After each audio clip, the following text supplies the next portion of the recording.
Di sini saya akan menjelaskan tentang anak tunalaras, yaitu klasifikasi, karakteristik, dan layanan pendidikan. Anak tunalaras atau dengan kalian perilaku sosial atau tunasosial adalah sebutan untuk individu yang terindikasi memiliki gangguan, hambatan atau kelainan dalam hal mengontrol emosi dan perilaku sehingga kurang mampu dalam mematuhi sikap norma atau nilai sosial yang berlaku di lingkungan masyarakat pada umumnya. Kemudian, batas umur anak tunalaras adalah antara 6 sampai 17 tahun dengan karakteristik bahwa anak tersebut mengalami gangguan atau hambatan emosi dan berkelainan tingkah laku. Anak tunalaras adalah anak yang mengalami gangguan emosi dan gangguan dalam berinteraksi dengan teman sebayanya ataupun masyarakat sekitarnya.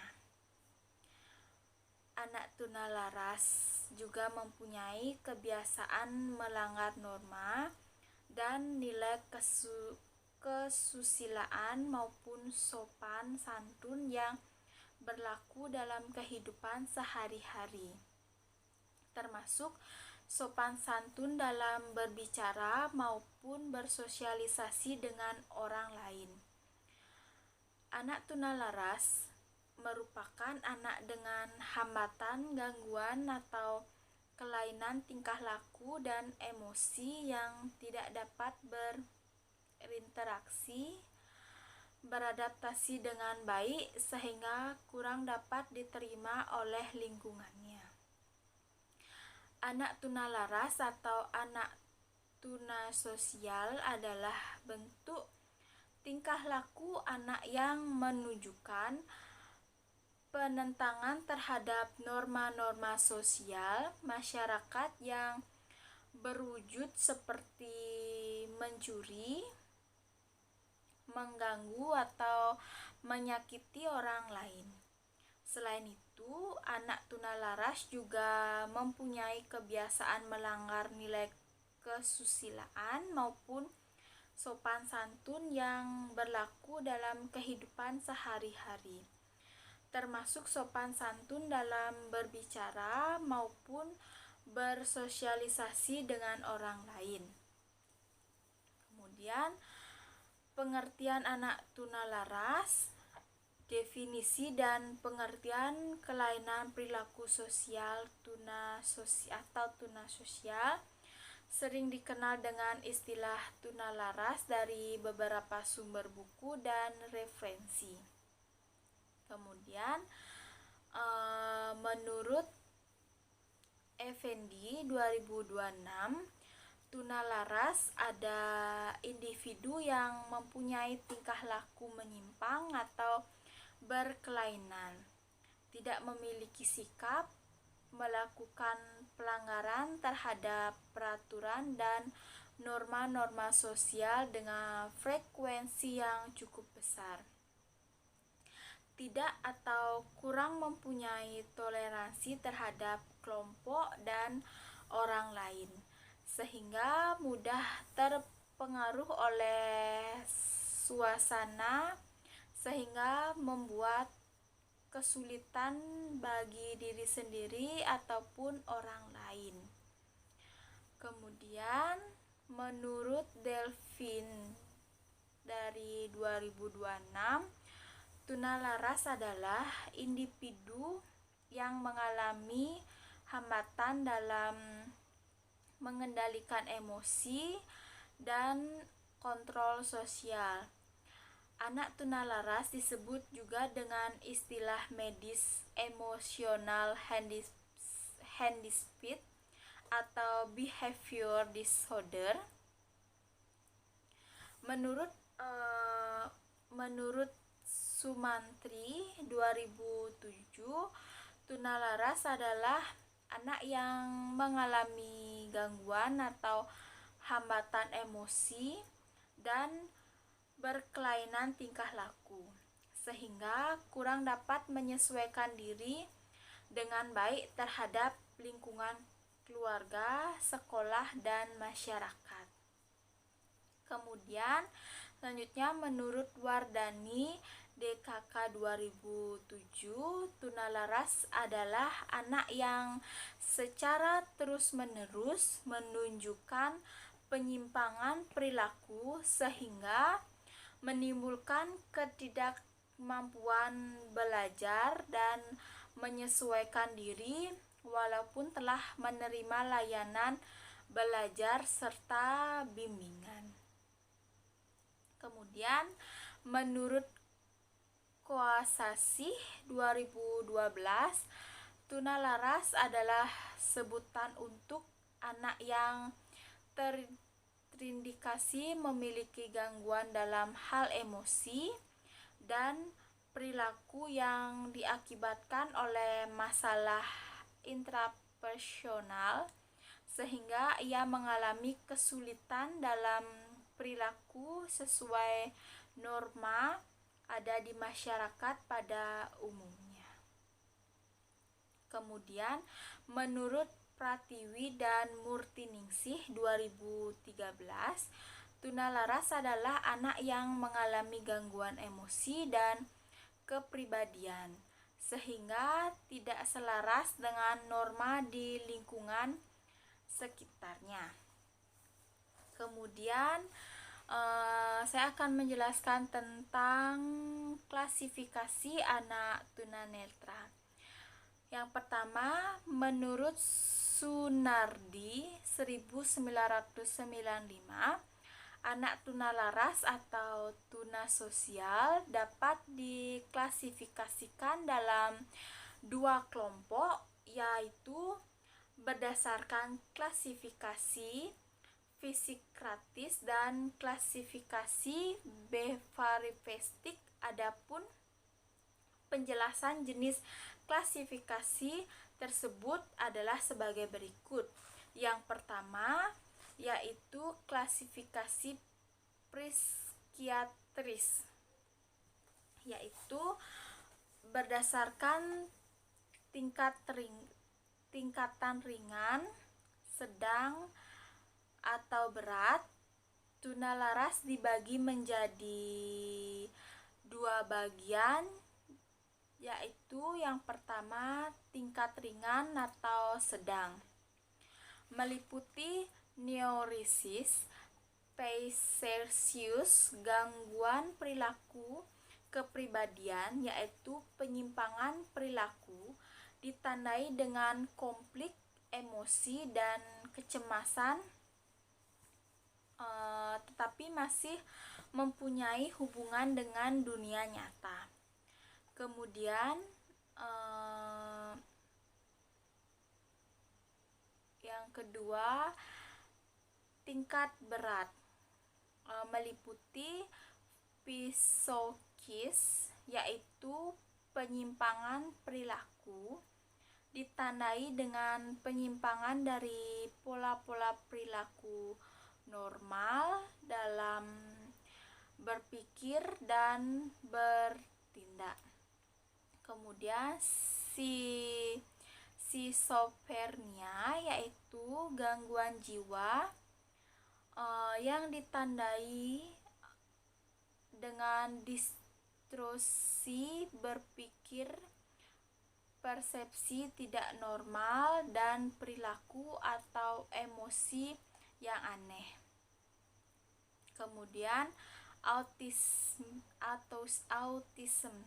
gangguan jiwa tingkat berat pada masa anak-anak ditandai dengan isolasi diri secara berlebihan, perilaku aneh, keterlambatan perkembangan biasanya dapat diamati sebelum usia 2,5 tahun atau 2,5 tahun. Kemudian klasifikasi behavioristik berdasarkan perilaku anak tunalaras dibagi menjadi beberapa jenis, yaitu dibagi menjadi 3 jenis. Yang pertama yaitu conduct disorder, kemudian kedua socialist aggression, kemudian anxiety withdrawal, immaturity inadequacy. Yang pertama, conduct disorder juga disebut dengan socialist aggression, yaitu ketidakmampuan mengendalikan diri seperti berkelahi, memukul, menyerang orang lain, pemarah, tidak patuh, menantang, merusak milik orang lain, kurang ajar, nakal, hiperaktif, menolak arahan, mudah terganggu perhatiannya, mencuri, menyalahkan orang lain, gaduh dan ramai. Kemudian dari social disaggression yaitu berbagai perilaku yang dilakukan secara berkelompok, seperti bertamu dengan anak-anak jahat, mencuri secara kelompok, setia dengan teman-teman yang nakal, menjadi anggota geng, keluar rumah sampai larut malam, bolos dari sekolah, dan lari dari rumah.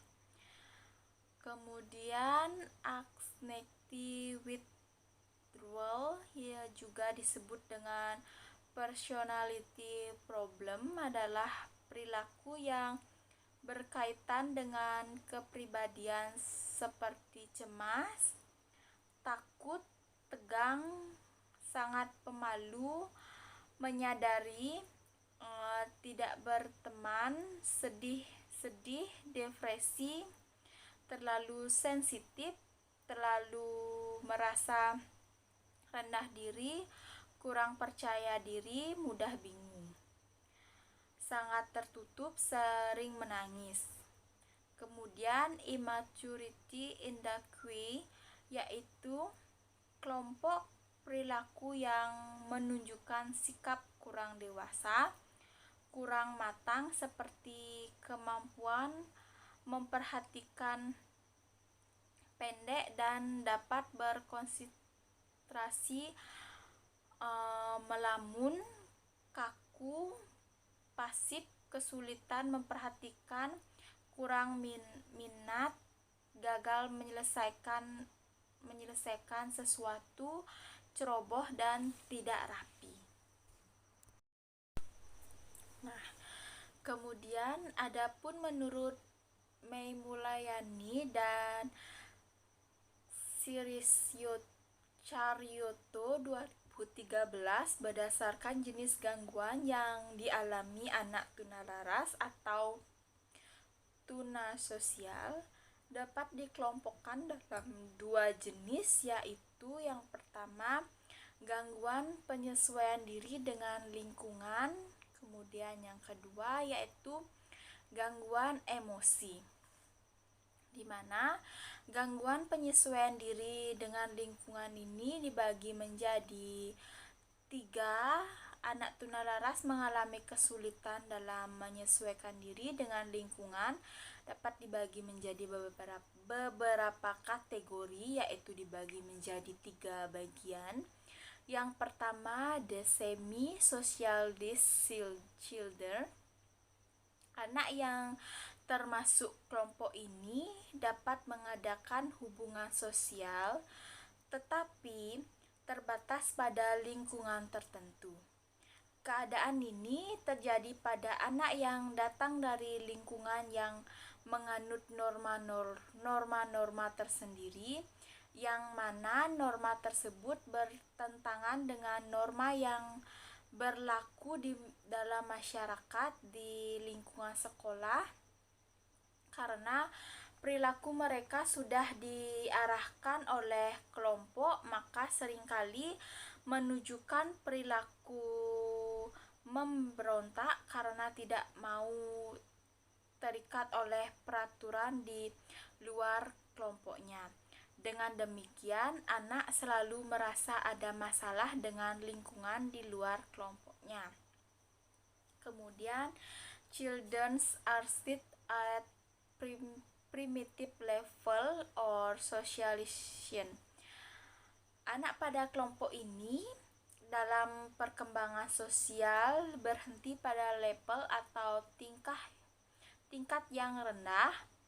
Mereka adalah anak yang tidak pernah mendapatkan bimbingan ke arah sikap sosial dan terlantar dari pendidikan sehingga ia melakukan apa saja yang dikehendakinya.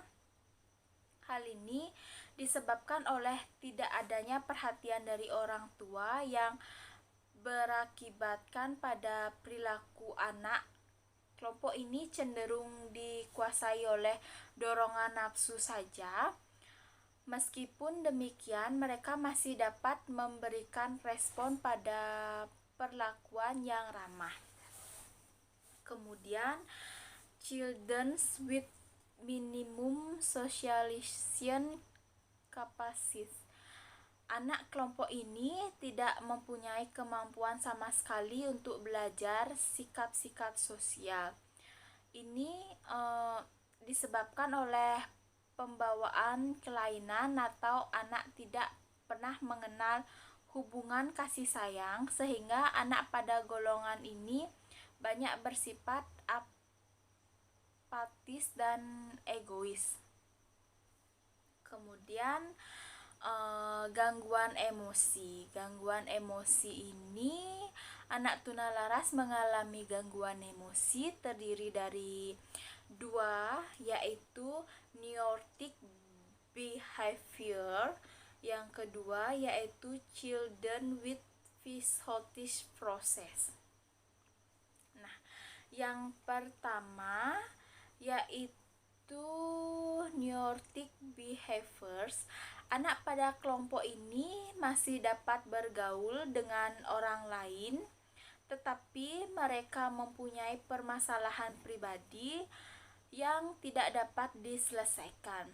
Namun, mereka sering dan mudah sekali dihinggapi perasaan sakit hati, perasaan marah, cemas dan agresif, serta rasa bersalah, dan kadang-kadang mereka melakukan tindakan lain seperti yang dilakukan oleh anak unsheltered. Anak pada kelompok ini dapat dibentuk dengan terapi seseorang konselor.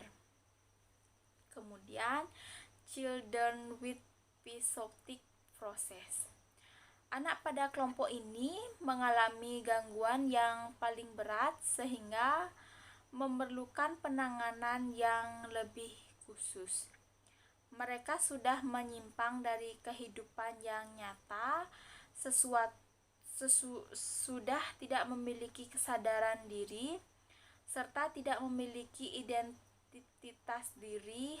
Hal ini disebabkan karena gangguan dari sistem saraf sebagai akibat dari keracunan, misalnya minum minuman keras dan obat-obatan. Karakteristik pengembangan anak tunalaras menurut Hidayat DKK 2013, perkembangan kognitif, kepribadian, emosi, dan sosial anak tunalaras dapat dijelaskan sebagai berikut, yaitu yang pertama, perkembangan kognitif. Anak tunalaras memiliki kecerdasan yang tidak berbeda dengan anak-anak pada umumnya. Prestasi yang rendah di sekolah disebabkan mereka kehilangan minat dan konsentrasi belajar karena masalah gangguan emosi yang mereka alami. Kegagalan dalam belajar di sekolah seringkali menimbulkan anggapan bahwa mereka memiliki inteligensi yang rendah. Kelemahan dalam perkembangan kecerdasan ini justru yang menjadi penyebab timbulnya gangguan tingkah laku. Masalah yang dihadapi anak dengan inteligensi rendah di sekolah adalah ketidakmampuan untuk menyamai dengan teman-temannya. Padahal pada dasarnya seseorang anak tidak ingin berbeda dengan kelompoknya, terutama yang berkaitan dengan prestasi belajar. Kemudian perkembangan kepribadian. Kepribadian merupakan struktur yang unik.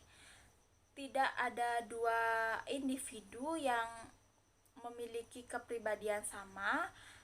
Para ahli mendefinisikan kepribadian sebagai suatu organisasi yang dinamis pada sistem psikosis individu yang turut menentukan caranya yang unik dalam menyesuaikan diri dengan lingkungannya. Tingkah laku yang ditampilkan orang lain ini erat sekali kaitannya dengan upaya pemenuhan kebutuhan hidup. Konflik psikis dapat terjadi apabila terjadi benturan antara usaha penemuan kebutuhan dengan norma sosial, kegagalan dalam pemenuhan kebutuhan dan menyelesaikan konflik pada menjadi stabilitas emosi terganggu. Selanjutnya, mendorong terjadinya perilaku penyimpangan dan dapat menimbulkan frustasi pada diri individu. Nah, kemudian perkembangan emosi. Perkembangan emosi ini, terganggunya perkembangan emosi merupakan penyebab dari tingkah laku anak tunalaras. Ciri yang menonjol pada mereka adalah kehidupan emosi yang tidak stabil, ketidakmampuan mengekspresikan emosi secara tepat, dan mengendalikan diri yang kurang sehingga mereka seringkali menjadi sangat emosi. Terganggunya kehidupan emosi ini terjadi sebagai akibat ketidakberhasilan anak dalam melewati fase-fase perkembangan. Kemudian perkembangan sosial. Perkembangan sosial sebagaimana telah kita pahami bahwa anak tunalaras mengalami hambatan dalam melakukan interaksi sosial dengan orang lain atau lingkungannya. Hal ini tidak berarti bahwa mereka sama sekali tidak memiliki kemampuan untuk membentuk hubungan sosial dengan semua orang. Dalam banyak kejadian, ternyata mereka dapat menjadi hubungan sosial yang sangat erat dengan teman-temannya. Anak tunalaras memiliki penghayatan yang keliru baik terhadap dirinya sendiri maupun terhadap lingkungannya sosialnya. Mereka menganggap dirinya tidak berguna bagi orang lain dan merasa tidak berperasaan. Oleh karena itu, timbulnya kesulitan apabila akan menjadi hubungan dengan mereka. Kemudian identifikasi anak tunalaras. Menurut Hidayat DKK, terdapat beberapa cara atau metode yang dapat digunakan untuk mendeteksi atau identifikasi secara dini terhadap anak yang dianggap mengalami gangguan tunalaras, antara lain yaitu sebagai berikut. Yang pertama yaitu psikotes. Psikotes dilakukan untuk mempengaruhi kematangan sosial dan gangguan emosi. Sedangkan alat tes yang lain yaitu tes proyeksi yang memiliki beberapa jenis tes, yaitu tes Rorschach. Tes ini memberikan gambaran mengenai keseluruhan kepribadian, kelainan, dan perlunya psikoterapi. Gambaran ini ditaksirkan dari reaksi anak terhadap gambaran-gambaran yang membuat dari tetesan tinta. Kemudian dari Thematic Appraisal Test atau TAT. Tes ini memperlihatkan berbagai situasi emosi dalam gambar-gambar gambaran kepribadian. Tampak dari tafsiran anak mengenai situasi emosi tersebut untuk disediakan skala khusus. Kemudian tes gambar orang. Dalam tes ini, persoalan-persoalan emosi tampak dari gambar yang harus dibuat oleh anak. Gambarannya ialah seorang laki-laki dan seorang perempuan. Kemudian Descriptive Test. Tes ini memberikan gambaran mengenai iri hati, rasa dosa, rasa cemas, tanggapan terhadap diri sendiri, ketergangguan kepada orang tua, dan sebagainya. Kemudian sosiometri. Sosiometri adalah alat tes yang digunakan untuk melihat atau mengetahui suku atau tindakan seseorang. Caranya ialah tanyakan kepada para anggota kelompok siapa di antara anggota yang mereka sukai. Setiap anggota hendaknya memiliki menurut pilihan sendiri. Dari jawaban itu akan diketahui siapa yang lain disukai oleh para anggotanya. Kemudian membandingkan dengan tingkah laku pada anak umumnya. Keadaan tunalaras dapat diketahui dengan jalan perbandingan tingkah laku anak dengan tingkah laku anak pada umumnya.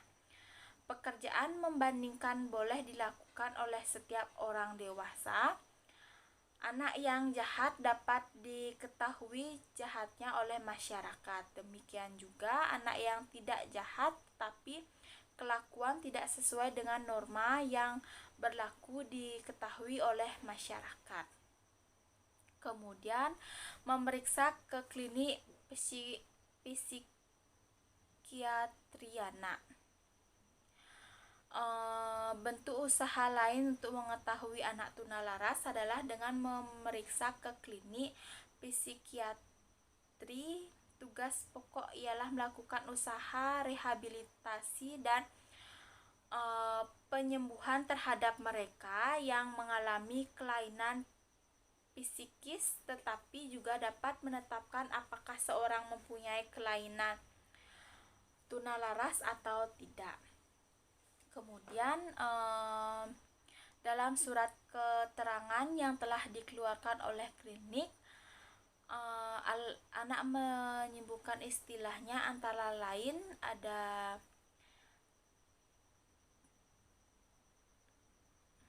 5-6 bagian, yaitu anxiety-hysteria, mereka takut pada sesuatu atau pada seseorang tanpa alasan yang dapat diterima. Perasaan ini lahir dari usaha menekankan hasrat-hasrat yang sifatnya naluriah. Kemudian Occupational History mempunyai gangguan pada fungsi beberapa anggota tubuh.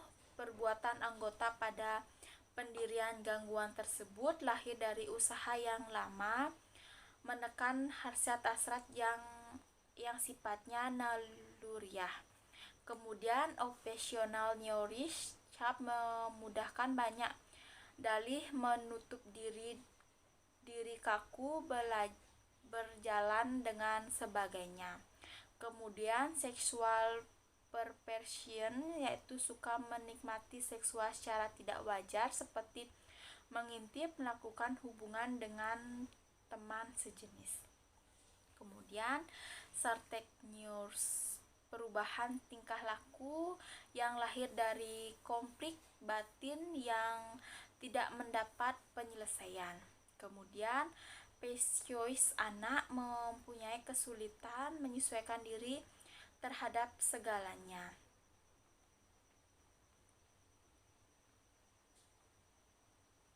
Kemudian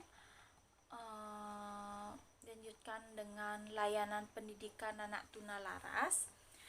Program pendidikan bagi anak dengan gangguan emosi membutuhkan perhatian termasuk dukungan moral, bantuan agar mereka menguasai akademisnya, membangun kemampuan sosialnya, meningkatkan kesadaran diri, kemampuan mengontrol diri dari kepercayaan diri. Menurut Mei Mulyani dan Syaryo 2013, dapat beberapa hal yang dapat dilakukan, yaitu yang pertama, berusaha mengatasi semua masalah dengan menyesuaikan proses pembelajaran sesuai dengan kondisi anak tunalaras tersebut. Kemudian berusaha mengembangkan kemampuan fisik, mengambat bakat dan mengembangkan intelektual. Kemudian memberikan keterampilan khusus untuk bekal hidupnya, memberikan kesempatan untuk menyesuaikan diri terhadap lingkungannya, merasa aman agar mereka punya percaya diri dan tidak merasa sia-sia oleh lingkungan sekitar. Yang selanjutnya, menciptakan sesuatu yang tidak menambah rasa rendah diri dan rasa bersalah anak tunalaras tersebut. Kemudian sekian dari penjelasan saya tentang anak tunalaras, klasifikasi, karakteristik, dan layanan pendidikannya. Mohon maaf jika adanya salah kata atau salah penyebutan. Kurangnya penjelasan saya ini, saya ucapkan terima kasih. Semoga penjelasan saya ini bermanfaat bagi kalian semua. Sekian dari saya dan terima kasih.